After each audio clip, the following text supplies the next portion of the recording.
Bom, gente, com muito prazer, eu recebo em meu canal Vanessa Campos. A Vanessa é ativista dos direitos humanos e da causa HIV/AIDS. Ela é soropositiva desde 1990 e de lá para cá travou uma luta não somente contra a patologia, mas também contra a desinformação e o preconceito das pessoas contra os portadores de HIV. A área de atuação da Vanessa é em Manaus. E para a nossa querida Manauara, primeiramente, boa noite, seja muito bem-vinda, tá, ao meu canal. E uma primeira questão para você é a seguinte: é difícil ser um soro positivo no Brasil? Olá, boa noite a todas, todos e todes, né? Que bom estar aqui com você, Gabriel. Obrigada pelo convite. Eu que agradeço. Eu costumo dizer que é uma batalha diária viver com HIV/AIDS, né? Falando da experiência aqui no Brasil, mas acredito que em qualquer lugar do mundo, né, o estigma, o preconceito e a discriminação continuam o mesmo. Então, realmente não é fácil. São muitos percalços, mas é possível, né? A gente está lutando a cada dia para que esse estigma ele diminua, pelo menos diminua, né? Porque assim, quase 40 anos de epidemia de AIDS no Brasil, a gente não conseguiu fazer com que ele deixasse de existir. Então, a cada dia a gente vai tentando construir esse país menos preconceituoso, menos estigmatizante para nós. Perfeito. Vanessa, uma próxima questão é a seguinte: você descobriu ser portadora do HIV em 1990. Como foi receber o resultado na época e de lá para cá? O que mudou, né? O que se descobriu de melhor para os portadores de HIV? Então, Gabriel, eu vou me permitir um adendo antes de entrar na resposta, né, da tua pergunta. A gente costuma falar, dentro do movimento de luta contra a AIDS, que nós não somos portadores, porque uma pessoa que porta algo, a hora que ela quiser deixar de portar, ela deixa. Por exemplo, eu porto uma carteira, eu porto documento, a hora que eu não quiser mais portá-lo, eu deixo em algum lugar e sigo sem ele. O HIV não. O HIV nós vivemos com ele, ele faz parte da nossa vida, ele está no nosso corpo. E aonde nós vamos, ele nos acompanha. Então, nós vivemos, nós não portamos o HIV. O NAIDS, o guia de terminologia do NAIDS, ele é uma boa dica para quem quer conhecer um pouquinho mais sobre como falar, né? E designar em algumas questões, porque as palavras, elas também trazem estigma, né? Você pode ver que as pessoas com deficiência, elas também não se sentem bem sendo chamadas de pessoas portadoras de deficiência. Eles ressignificaram e hoje é PCD, pessoa com deficiência, porque também não deixam a sua deficiência em algum momento, então elas não portam, né? Elas vivem com uma deficiência, tá bom? É importante a gente colocar esse tipo de informação, porque é isso, a ideia é essa, é a gente a cada dia ir desconstruindo palavras que nos estigmatizam, e a palavra Claro, portador é uma delas. claro, E claro. aí, respondendo, né, diretamente à tua pergunta, nos anos 90, nós não éramos diagnosticadas com HIV, por exemplo. Independente de estar em quadro de adoecimento, né, que é a AIDS ou não, o nosso diagnóstico era de AIDS, né? Não existia essa diferença. E por que de lá para cá isso mudou? Porque a partir do final de 1996, no Brasil, foi incorporado no SUS o tratamento de alta potência, né? O tratamento antirretroviral de alta potência, com 3 antirretrovirais ou mais. Então, a gente passou a ter acesso a essa medicação e de lá para cá, ganhamos qualidade de vida, inclusive com a melhora, né? O aperfeiçoamento, a ciência.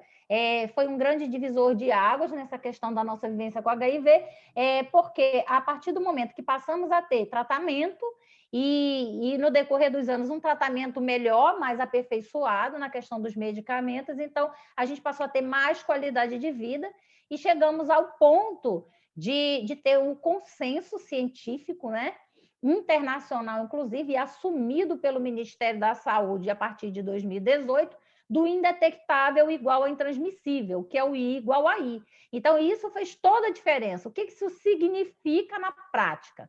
para nós que vivemos com HIV? O consenso I igual a I, indetectável igual a intransmissível, diz o seguinte, que pessoas que vivem com HIV e AIDS e que estão com a carga viral do HIV indetectável por pelo menos 6 meses, o HIV ele é intransmissível sexualmente.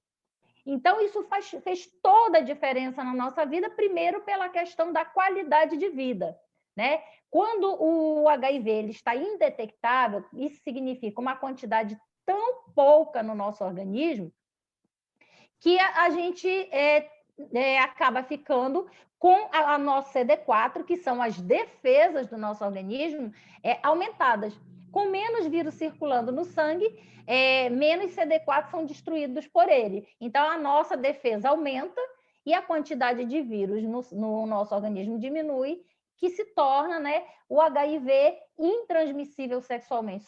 Isso nos ajuda na questão das mulheres cis e homens trans, né, que vivem com HIV e que querem, por exemplo, gestar, né, gerar uma criança, poder ter essa concepção sem a ajuda da inseminação artificial, por exemplo, porque era o único meio que existia antigamente, né, para as pessoas terem seus filhos sem, digamos, se tem uma relação soro diferente, na qual o parceiro ou a parceira não vive com HIV, então essa pessoa não correu o risco, né, de adquirir o HIV numa relação sexual, por exemplo, sem preservativo, com alguém que vive com HIV. O I igual a I revolucionou essa questão, né, da concepção nos casais, entre casais soro diferentes, por conta disso. E além da qualidade de vida, como eu falei, porque isso é o principal.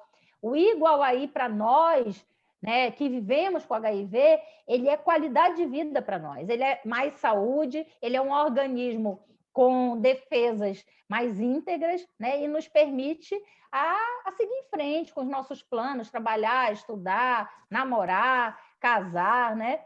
Sem a gente se sentir, por exemplo, como antigamente, uma bomba relógio. Era assim que eu me sentia nos anos 90, quando eu descobri meu diagnóstico. Eu era uma bomba relógio para quem se relacionasse comigo. Eu me sentia assim, né? Eu já me sentia assim. Então, assim, são muitos anos que o tratamento evoluiu, a ciência está aí provando, e isso fez toda a diferença e continua fazendo. Então, hoje, a gente fala de pessoas que vivem com HIV ou pessoas que estão com AIDS, né? Tem uma diferença. O que é ter HIV e o que é ter AIDS, estar com AIDS, né? Ter HIV é isso, é você descobrir o seu diagnóstico, por exemplo, e estar bem de saúde, não estar com nenhuma doença oportunista, que são aquelas infecções que se aproveitam, né, da baixa imunidade. Então, aí a gente começa a fazer o tratamento, isso é o que se chama de diagnóstico precoce, e aí a gente continua bem, com a imunidade boa. Então, essa pessoa vive com HIV. Mas se alguém tem o diagnóstico tardio, que é aquele diagnóstico quando a pessoa já está adoecida e aí vai para o hospital ou vai no médico, aí o médico pede o teste, aí a pessoa já está com uma tuberculose, uma pneumonia, alguma outra, né, doença oportunista, aí ela já descobre o HIV, faz o teste, então essa pessoa já descobriu o seu HIV num quadro de AIDS. Isso é totalmente reversível, né? Na maioria dos casos, as pessoas iniciam o tratamento e podem muito bem passar a ser só uma pessoa que também vive com HIV, voltar a ter, através do tratamento, a sua imunidade preservada. Então, isso faz toda a diferença. Agora, quando a gente fala do preconceito da sociedade, como é que a sociedade vê isso?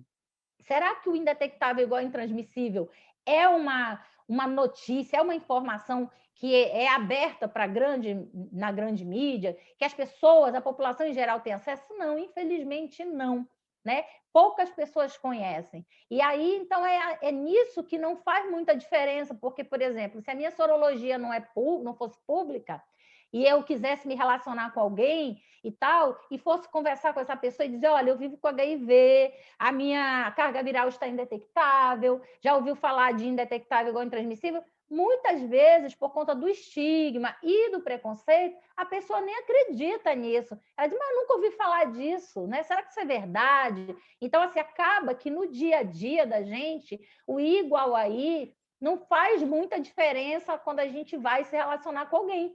porque a maioria das pessoas não conhece, e quando a gente vai falar sobre isso, a pessoa duvida. Então, tem todo um trabalho para tentar desmistificar toda essa questão, né? Mas, na verdade, é isso. A nossa qualidade de vida mudou completamente por conta do igual aí desse consenso científico. Isso é maravilhoso. Totalmente diferente no início do meu diagnóstico, que nem tratamento tinha. Não tinha remédio, né? Então, é um divisor de águas. Perfeito. Vanessa, uma próxima questão para a gente.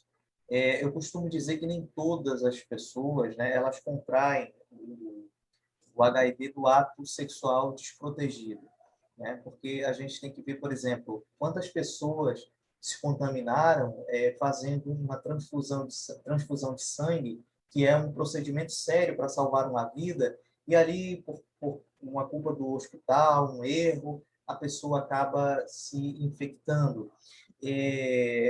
E além de outras formas também. Então, veja bem, recentemente, em meu canal, eu entrevistei uma pessoa, ele é um ator do ramo pornô, e ele revelou o seguinte, né? Que muitas pessoas estão fazendo filmes caseiros e que isso é uma tendência, né? E nesses filmes, essas pessoas não usam mais, não querem mais fazer uso do preservativo porque tem, segundo ele, o PrEP, né? Que é a profilaxia pré-exposição. Né? Então, assim, as pessoas estão esquecendo praticamente, completamente a camisinha. E o pior, né? Por pura, assim, por opção, né? Para viver uma aventura sexual, talvez, enfim. Mas ele mesmo revela, né, claro, que existem outras DSTs, que o PrEP não protege contra essas outras DSTs. Então, o que você tem a dizer, Vanessa, sobre essa questão? Qual conselho você dá às pessoas que insistem em se relacionar sem preservativo? Olha, Gabriel, a gente precisa tratar a temática da prevenção ao HIV também de forma mais atualizada, né? Nos anos 80, 90, a única forma de prevenção que existia contra o HIV e também as outras infecções sexualmente transmissíveis, ISTs, era o preservativo, né? Hoje em dia não é mais assim, né?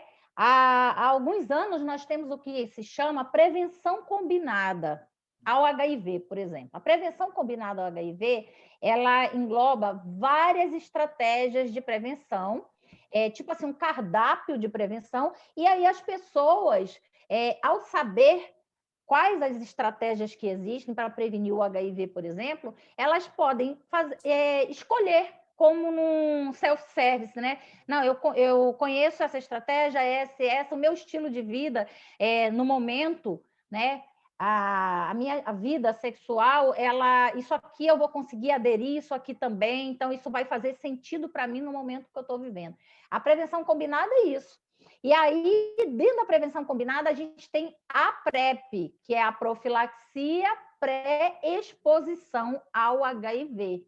E o que é a PrEP? A PrEP ela é uma estratégia poderosa e revolucionária na questão do HIV. Por quê? Porque a pessoa, quando ela vai no serviço especializado de saúde na sua cidade, que oferece a PrEP, e aí ela pensa assim, ela já é uma pessoa que tem dificuldade de aderir em 100% das suas relações sexuais o uso do preservativo. Ela tem essa consciência que por motivos particulares, né, cada um tem a sua dificuldade. Então, essa pessoa ela sabe que algumas vezes ela não usa o preservativo.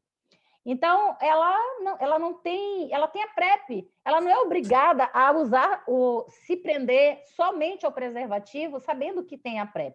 E aí ela está preocupada em não adquirir o HIV. Então, ela vai no serviço de saúde, essa pessoa ela vai ser testada primeiro para saber se tem o HIV ou não lá no serviço, né? Antes de começar a PrEP, a primeira coisa é fazer a testagem, né? Para saber se eu tenho HIV ou não. E aí faz o teste, dá negativo, e aí essa pessoa vai passar por uma equipe multidisciplinar que a PrEP é isso, ela é um serviço que tem uma equipe multidisciplinar, vai fazer uma bateria de exames, de testes para sífilis, né, para hepatites virais, então esses testes rápidos. Então essa pessoa que muitas vezes nunca foi atrás de um serviço de saúde, nunca fez um teste rápido para as outras ISTs, nunca fez um hemograma, não procura, a PrEP ela vai oferecer tudo isso naquele momento para essa pessoa. Então, se essa pessoa vai atrás da PrEP, ela já vai fazer um teste rápido para sífilis, ela vai saber se ela tem sífilis ou não, ela vai fazer teste para hepatite B, para hepatite C, ela também vai descobrir. Então, assim,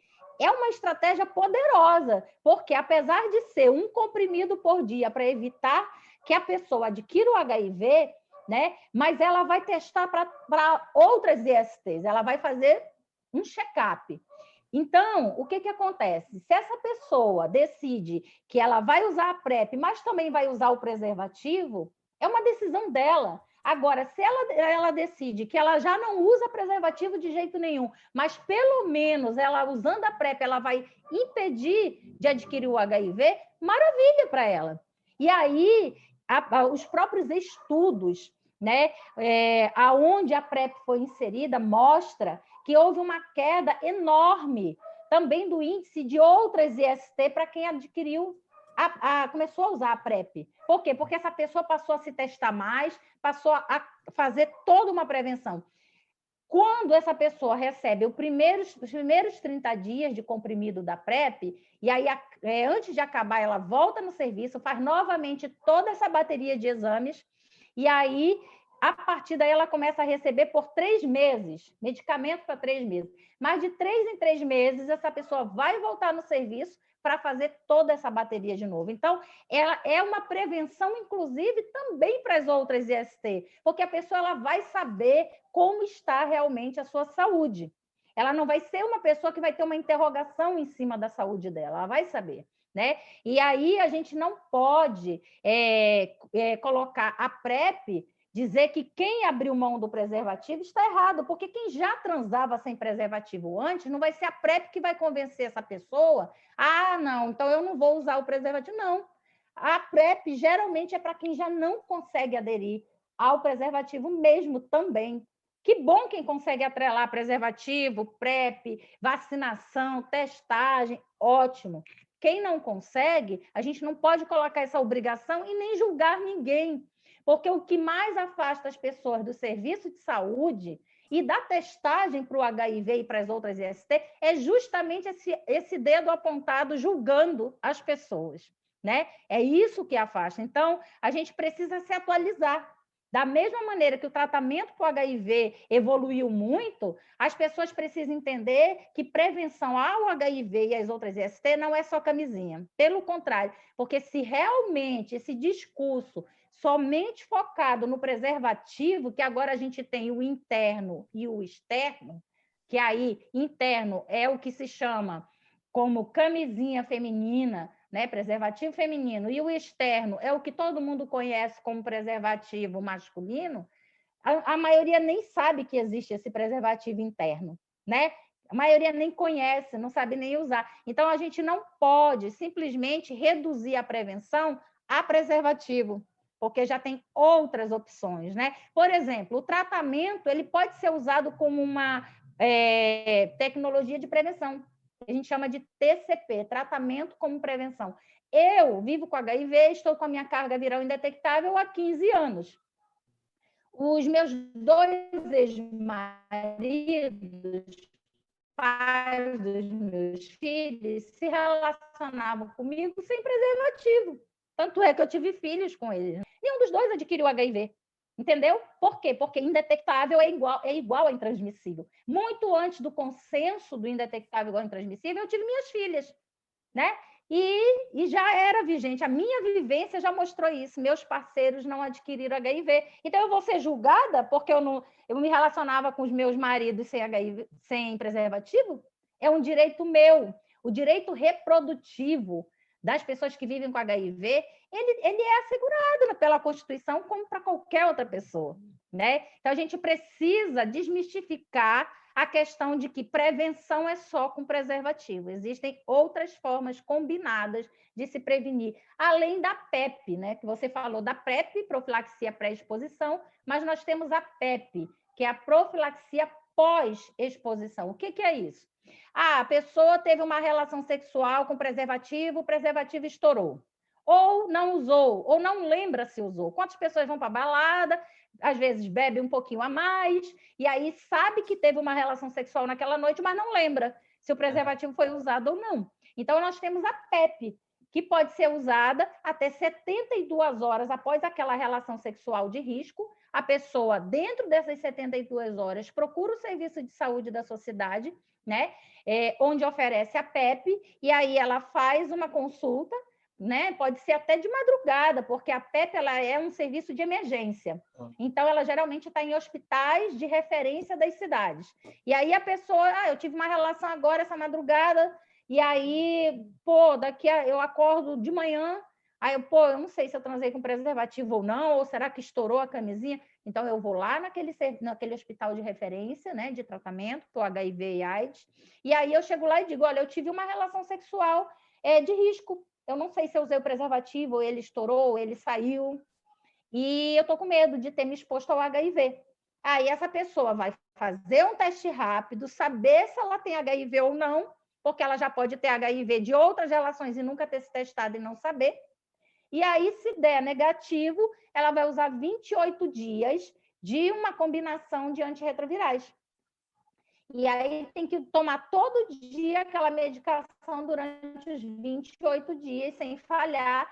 E aí essa pessoa vai prevenir a infecção pelo HIV, caso aquele parceiro ou aquela parceira tivesse, né?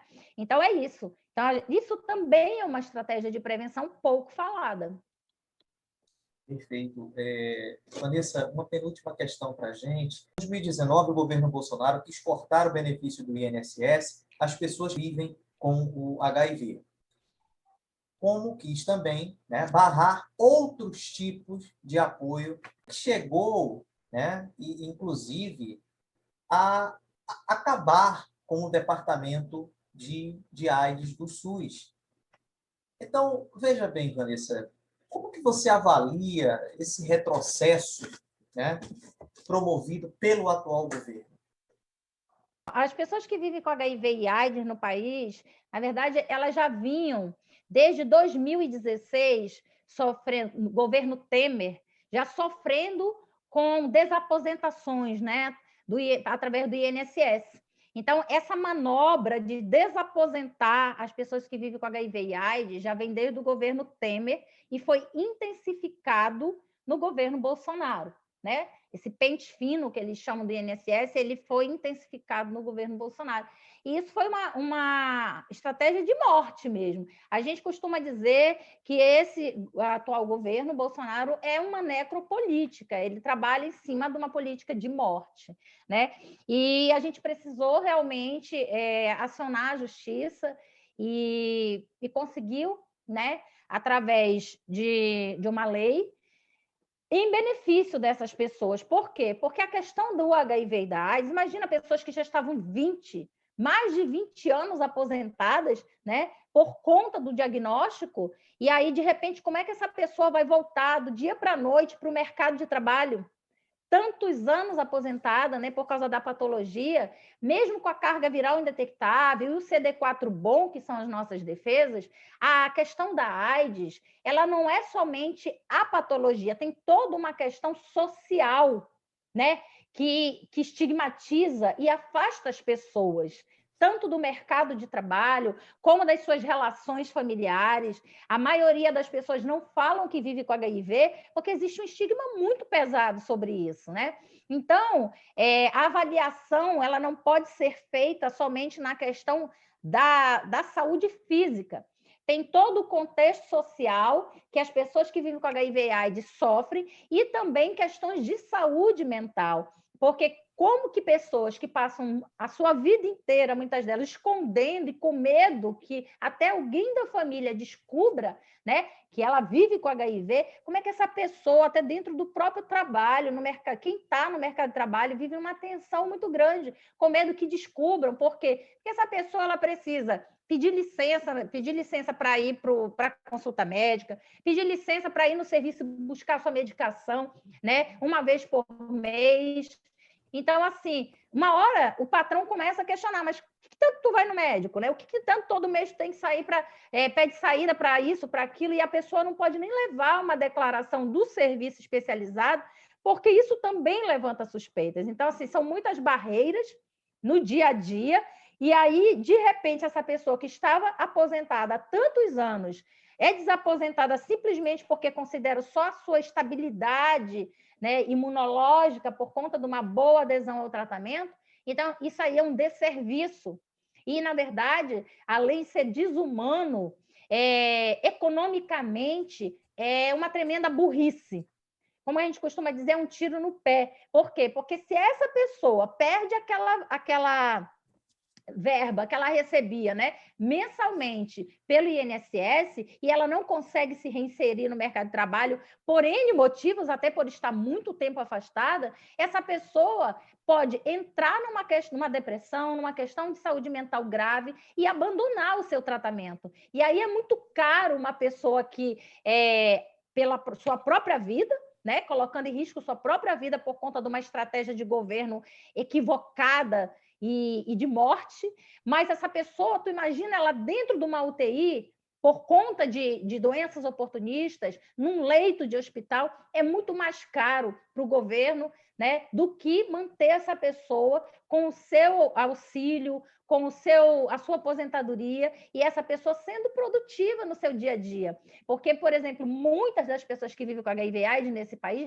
recebiam, que foram desaposentadas, um salário mínimo. Quem é que consegue viver com um salário mínimo nesse país? É uma vergonha, né? Então, muitas faziam seus bicos, seus trabalhos informais, mas sabiam que tinha uma renda certa para elas, né? Manter o mínimo. Ninguém consegue tomar antirretroviral se não tiver pelo menos um café da manhã, um almoço, uma janta.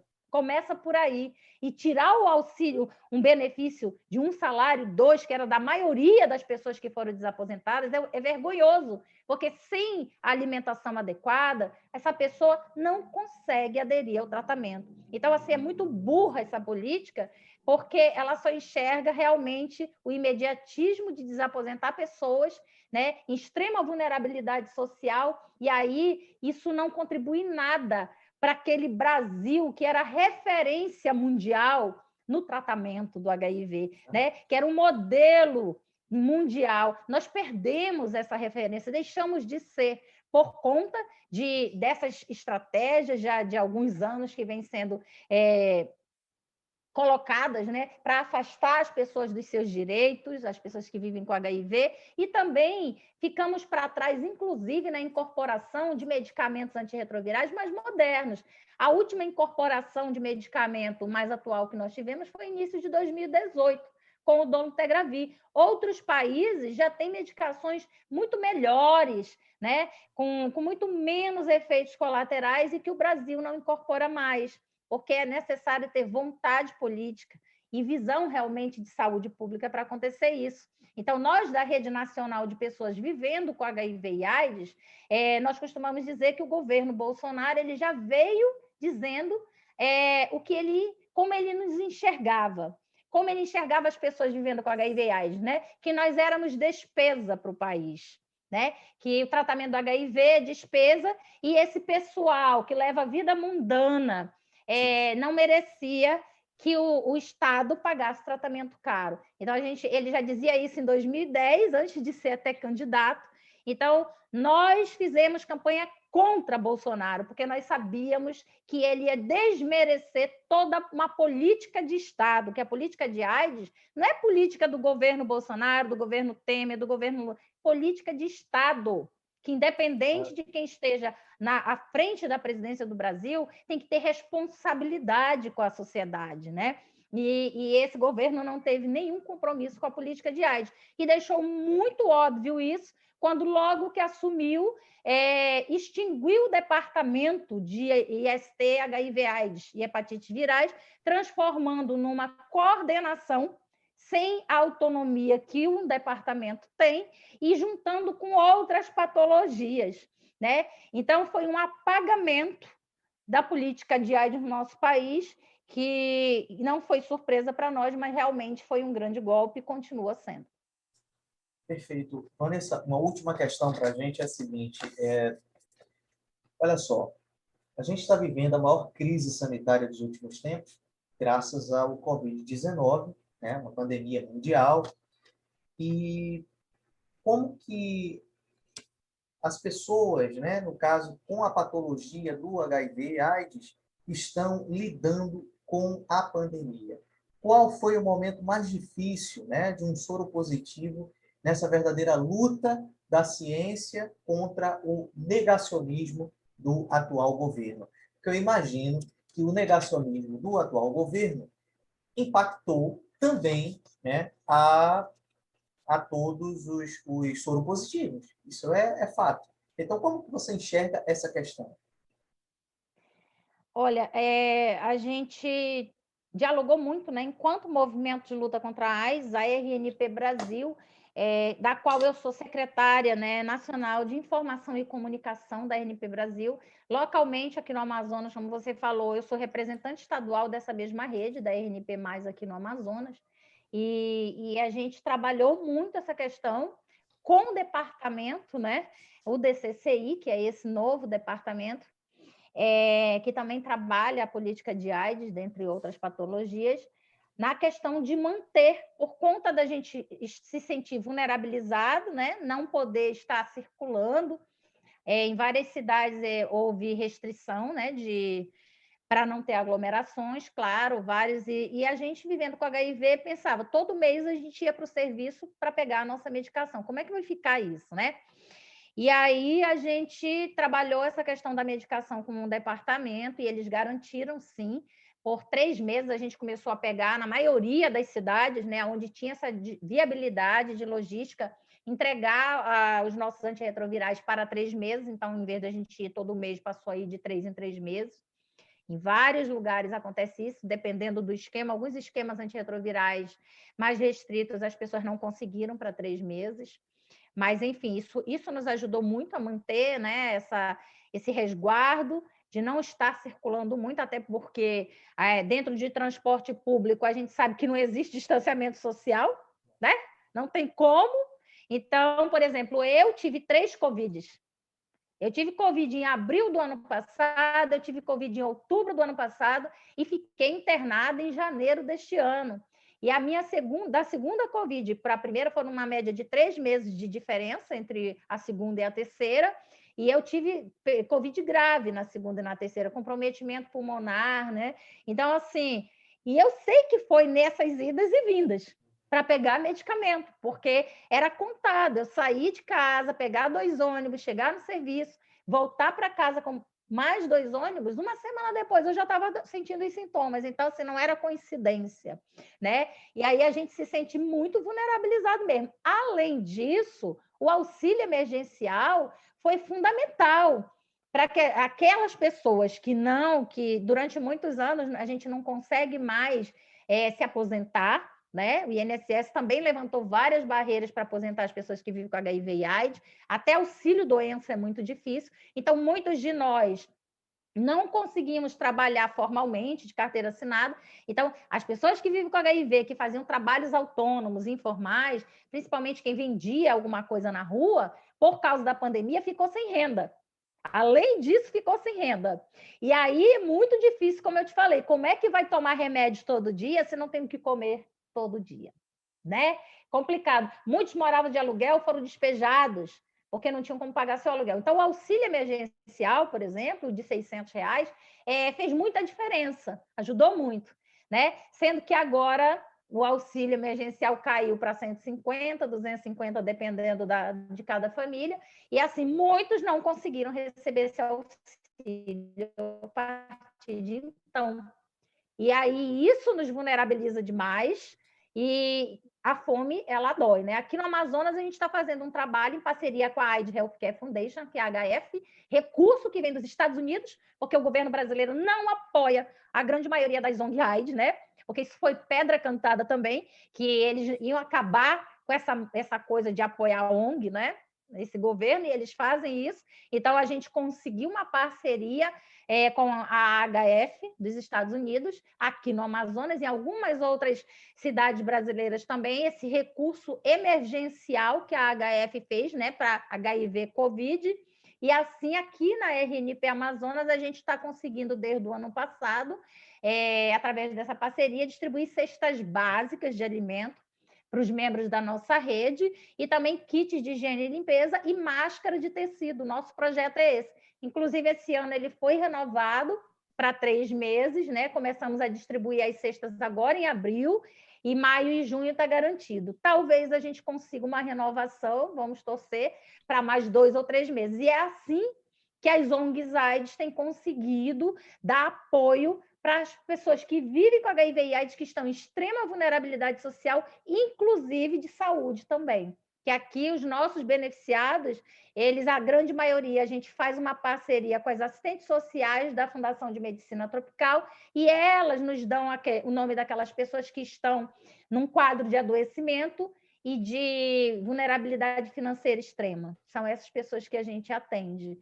Infelizmente, no Brasil afora, nem todos conseguiram esse recurso, esse apoio, né? E aí a fome, ela mata de fome, mata de AIDS também. Isso aí. Vanessa, eu quero agradecer imensamente a sua participação, você ter doado um pouquinho do seu tempo, precioso tempo, que eu sei que você é uma mulher muito ocupada, muito corrida, vai para lá, vem para cá, e foi uma verdadeira aula, não foi uma entrevista, foi uma aula, porque você apresentou para a gente, de fato, o que é, né, o HIV/AIDS, né? Porque muitas pessoas, infelizmente, ainda têm essa visão deturpada, uma visão completamente errônea, né, do que é a patologia HIV. Então, muito obrigado. Pode fazer suas considerações finais. Fique à vontade. Então, eu agradeço a oportunidade de a gente vir aqui falar de um tema tão pouco falado, tão pouco debatido, né? A sociedade brasileira precisa ter canais de comunicação, então muito obrigada por você evidenciar, né, a pauta da AIDS aqui no teu canal, Gabriel, e aqui agradeço a todos e todas e todos que estão nos assistindo. Meu nome é Vanessa Campos, eu tenho 49 anos, vivo com HIV/AIDS há 31 anos, sou mãe de 3 filhos, né? Estou representante da Rede Nacional de Pessoas Vivendo com HIV e AIDS aqui no Amazonas e secretária nacional de Informação e Comunicação da RNP Brasil. Sigam-nos nas nossas mídias sociais. A RNP Brasil e a RNP Amazonas está no Twitter, no Facebook e no Instagram.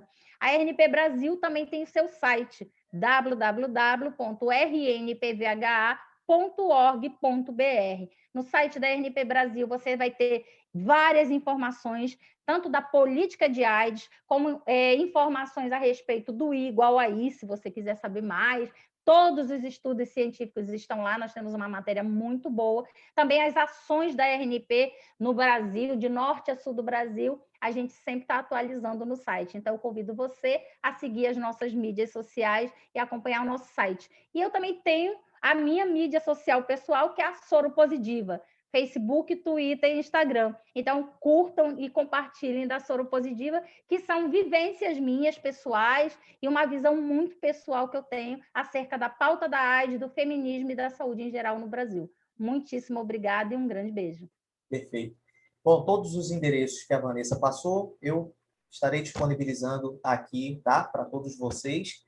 E é isso aí. Vanessa, um grande abraço, fica com Deus e até uma próxima oportunidade. Tchau, minha Grande amiga. beijo. Tchau, tchau. Beijo, tchau.